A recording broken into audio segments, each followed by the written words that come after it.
Assalamualaikum warahmatullahi wabarakatuh. Bapak dan Ibu sekalian, salam sehat untuk kita semua. Perkenalkan, saya Ingrid Anastasia Srianto dari Program Studi Sarjana Kesehatan Masyarakat Universitas Eka Haram. Pada kesempatan kali ini, saya akan memberikan edukasi tentang adanya seorang balita yang berisiko stunting di wilayah pedesaan, yaitu tepatnya di Desa Tumpung Lawung, Kecamatan Motalat, Barito Utara. Nah, di mana edukasi saya kali ini saya buat untuk memenuhi tugas mata kuliah Gizi pada Komunitas Rural yang diampu oleh Ibu Banun Rohimah, SGS MGizi. Pada kesempatan kali ini, saya akan memberikan edukasi yang berjudul Studi Kasus Balita Berisiko Stunting di Lingkungan Pedesaan dengan tema Kisah Nyata Balita Berisiko Stunting sebagai Pembelajaran Keluarga. Bapak dan Ibu sekalian, hari ini kita akan belajar bersama-sama dari kisah seorang balita bernama Bilqis yang tinggal di Desa Tumpung Lawung. Usia Bilqis saat ini adalah 2 tahun 2 bulan. Di usia inilah pertumbuhan anak berlangsung sangat cepat dan tidak boleh terlewatkan. Namun, seperti banyak anak pada umumnya, Bilqis masih sering makan nasi, bubur, atau mie, sementara lauk hewani jarang diberikan. Akibatnya, asupan protein Bilqis belum mencukupi dan pertumbuhannya pun berisiko terhambat. Nah, kondisi inilah yang kita sebut sebagai resiko stunting. Nah, sebelum kita membahas lebih jauh, kita harus tahu dulu apa sih itu stunting. Nah, stunting adalah kondisi pertumbuhan anak yang terhambat, ditandai dengan tinggi badan yang lebih pendek dibandingkan standar anak yang seusianya. Hal ini biasanya disebabkan oleh kekurangan gizi dalam jangka panjang, infeksi berulang, atau pola asuh yang kurang mendukung sejak masa bayi. Nah, stunting tidak hanya mempengaruhi pertumbuhan anak, tetapi juga perkembangan otak, kecerdasan, dan kesehatan jangka panjang anak, sehingga bisa berdampak pada prestasi belajar, produktivitas, dan kualitas hidup di masa depan. Nah, ciri-ciri stunting pada anak, yaitu anak yang mengalami stunting umumnya memiliki postur tubuh yang lebih pendek dibandingkan dengan anak-anak seusianya. Pertumbuhan tinggi badannya tidak sesuai dengan usia, bahkan seringkali terlihat lebih muda dari usianya yang sebenarnya. Nah, selain itu, berat badan anak, stunting juga sering kurang ideal, meskipun ciri utama stunting lebih menonjol pada tinggi badan. Peran keluarga dalam pencegahan stunting juga sangat penting loh, ibu-ibu, bapak-bapak. Nah, keluarga, terutama orang tua, memiliki peran utama dalam menentukan pola makan, kebiasaan hidup bersih, dan pola asuh anak. Pengetahuan orang tua tentang gizi seimbang sangat mempengaruhi kualitas makanan yang diberikan kepada anak-anaknya. Dukungan ayah dan anggota keluarga lain juga berperan penting dalam keberhasilan pemenuhan gizi anak. Stunting sangat berkaitan erat dengan perilaku hidup sehat loh ibu-ibu, bapak-bapak. Nah, ibu dan bapak, makanan bergizi saja belum cukup jika perilaku hidup sehat belum diterapkan. Anak yang sering sakit seperti batuk dan pilek akan sulit tubuh optimal meskipun makanannya sudah ditambah nih. Oleh karena itu, kita perlu membiasakan perilaku hidup bersih dan sehat di rumah terutamanya, seperti mencuci tangan sebelum makan dan menggunakan air bersih serta rutin membawa anak-anak ke posyandu. Selain perilaku sehat, mengkonsumsi air putih juga sangat penting loh. Nah, selain menjaga kebersihan, hal sederhana yang sering terlupakan adalah minum air putih. Air putih membantu pencernaan dan menjaga daya tahan tubuh anak. Untuk balita seperti Bilqis, air putih sebaiknya diberikan setiap hari, bukan teh ataupun sirup. Air putih adalah minuman yang terbaik untuk tumbuh kembang anak. Nah, ini ada anjuran minum air putih untuk balita. Balita usia 1-3 tahun dianjurkan minum sekitar 3-4 gelas air putih per hari. Nah, air putih sebaiknya diberikan sedikit tapi sering, terutama setelah makan dan bermain. Air putih adalah minuman utama untuk balita, bukan teh manis, sirup, ataupun minuman kemasan. Dan biasakan balita minum air putih sejak dini, agar terbentuk kebiasaan sehat seumur hidup. Nah, bapak-bapak, ibu-ibu, keanekaragaman pangan juga sangat penting nih. Bapak dan ibu, anak tidak cukup hanya diberikan makanan yang membuatnya kenyang. Anak harus cukup gizi nih. Jika setiap hari hanya makan nasi atau mie, maka zat penting tidak akan terpenuhi. Oleh karena itu, makanan anak perlu beragam. Mulai dari makanan pokok, lauk hewani, lauk nabati, sayur, hingga buah. Semakin beragam makanan anak, maka semakin lengkap juga gizinya. Nah, selanjutnya kita akan bersama-sama membahas tentang tumpeng gizi seimbang. Sebelumnya, apa sih tumpeng gizi seimbang? Nah, tumpeng gizi seimbang adalah tumpeng yang mewakili porsi seimbang karbohidrat, protein, sayur, dan juga buah, agar anak atau keluarga mendapatkan gizi yang lengkap.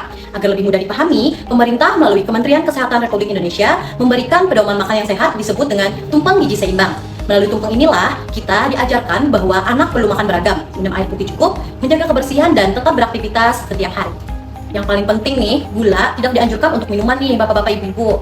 Bapak dan ibu, satu hal yang paling penting yang perlu kita ingat bersama, gula tidak dianjurkan dijadikan minuman. Teh manis dan sirup membuat anak cepat kenyang, sehingga tidak mau makan makanan yang bergizi. Gula sebaiknya digunakan secukupnya sebagai bumbu masakan, bukan sebagai minuman harian untuk anak-anak.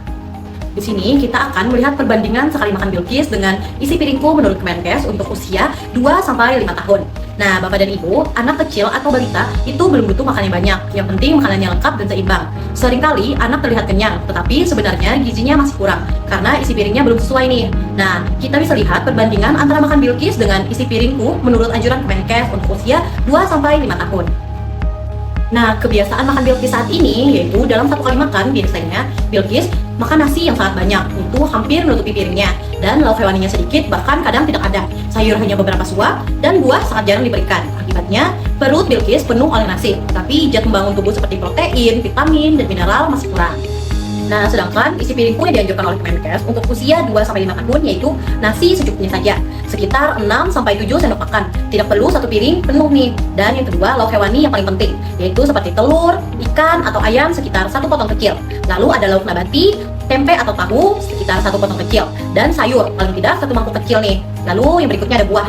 Untuk buah yaitu 2 potong kecil atau 1 iris sedang. Yang paling penting nih ibu-ibu bapak-bapak yaitu air putih. Biasakan minum air putih, bukan minuman manis. Setiap kali makan, lauk hewani harus ada karena ini yang membantu anak tumbuh tinggi dan kuat. Nah, jika sudah kita lihat dari makanan Bilqis sehari-hari dan anjuran Kemenkes, kita bisa lihat perbandingan yang terjadi. Yaitu kalau dibandingkan, nasi Bilqis ini terlalu kebanyakan, lauk hewaninya kurang, sayur dan buahnya juga kurang nih. Inilah sebabnya Bilqis mudah kenyang, tapi berat badannya sulit naik, tinggi badannya tidak bertambah secara optimal dan terutamanya mudah sakit. Maka keadaan sekarang yaitu Bilqis varicose stunting. Nah, selanjutnya kita akan membahas bersama-sama tentang porsi makan anak sesuai dengan usianya. Jika melihat standar kebutuhan porsi sesuai usia, anak usia 1-3 tahun, yaitu pada usia ini perut anak masih kecil, jadi makannya sedikit tapi sering. Dalam satu hari, kebutuhan makan anak usia ini adalah untuk nasi yaitu sebanyak 3 porsi, artinya nasi diberikan secukupnya, tidak perlu penuh.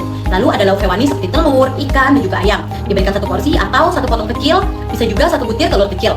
Ada lauk nabati seperti tempe dan juga tahu, diberikan 1 porsi, yaitu sekitar 1 potong kecil. Ada sayur yang diberikan sekitar 1 porsi setengah, tetap diberikan setiap hari meskipun sedikit.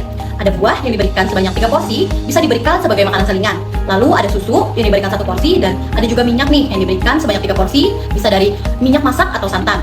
Dan gula diberikan 2 porsi saja, cukup sedikit saja, bisa dibuat untuk bumbu makanan. Nah, yang paling penting yaitu ASI, jika anak tersebut minum ASI. ASI tetap dilanjutkan sampai usia anak 2 tahun. Nah, yang paling penting setiap hari anak harus makan makanan hewani atau makan lauk hewani. Untuk anak usia 4-6 tahun, yaitu pada usia ini anak sudah mulai lebih besar dan aktif. Jadi porsi makannya tentu saja bertambah. Dalam satu hari, kebutuhan makan anak usia ini adalah nasi sebanyak 4 porsi, lauk hewani sebanyak 2 porsi, lauk nabati 2 porsi, sayur dan buah 2 porsi dan 3 porsi, susu 1 porsi, dan minyak 4 porsi. Dan yaitu gula sebanyak 2 porsi saja. Walaupun porsinya bertambah, jangan hanya menambah nasi, tapi tambahkan juga lauk hewani, sayur, dan juga buah karena itu sangat penting dan juga bergizi. Nah, bapak-bapak, ibu-ibu semua, pesan penting untuk kita nih, anak tidak harus kenyang nasi, tapi juga harus cukup gizi. Jangan lupa lauk hewani yang sangat penting untuk di setiap kali makan. Air putih lebih sehat daripada minuman manis seperti teh dan juga sirup. Dan yang paling penting nih, rajin datang ke posyandu untuk memantau tumbuh kembang anak. Bapak dan ibu, ingat ya, isi piring anak hari ini, masa depan mereka esok hari. Ayo bersama-sama perbaiki isi piring anak setiap hari. Biasakan hidup bersih dan sehat di rumah. Jangan lupa kontrol rutin ke posyandu. Anak sehat, keluarga bahagia, desa kita kuat. Sekian edukasi yang dapat saya berikan. Semoga materi yang saya berikan bermanfaat bagi kita semua. Terima kasih.